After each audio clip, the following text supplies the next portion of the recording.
这期视频里我要开箱的是索尼最新的 35mm F1.4G大师头。我拿到这支镜头的时间是2月5号上午，在索尼发布这支镜头以后，我马上在实体店预购了，所以今天上午店里给我打电话说到货了，我就马上去取了。店家跟我说这可能是天津第一支交付的 35GM， 因为打电话通知预定的客人以后，我是第一个到店的，所以我还被商家要求一起合了影。我拿到的价格就是官网价格11300。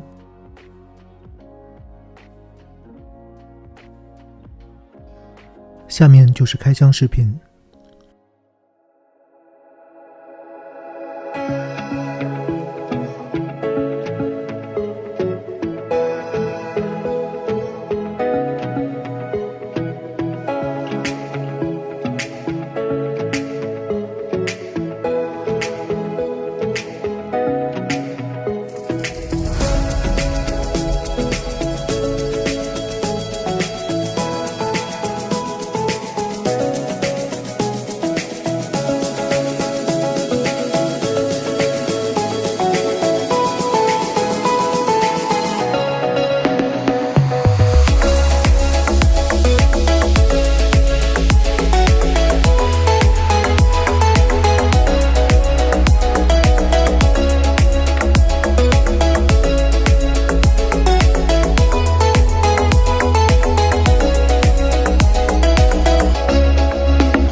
拿到镜头以后，我就马上回了工作室，然后拍摄了视频开头那些照片，希望能让感兴趣的朋友一起欣赏。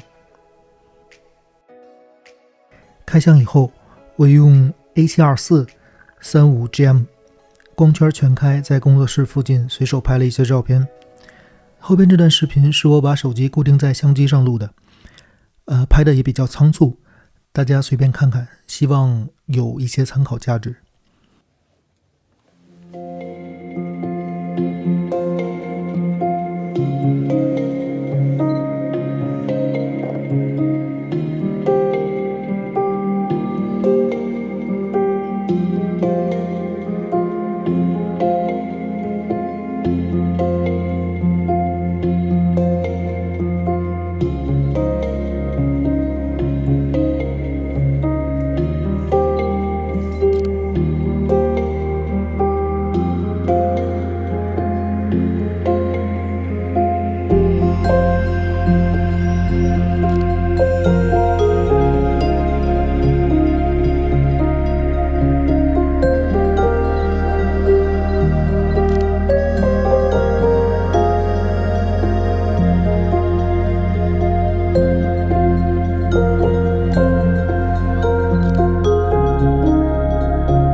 记得索尼官网发布 35GM 的时候，有一张样图，就是这张3个玻璃杯，打光非常简单，正好是我录开箱视频的单侧柔光，所以我就用一块白色的亚克力板复刻了这张照片。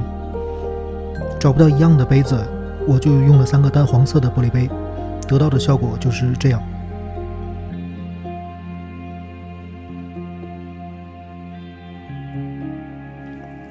然后又用同样的光线加了一个反光板，拍了另一张静物图，感觉也还不错。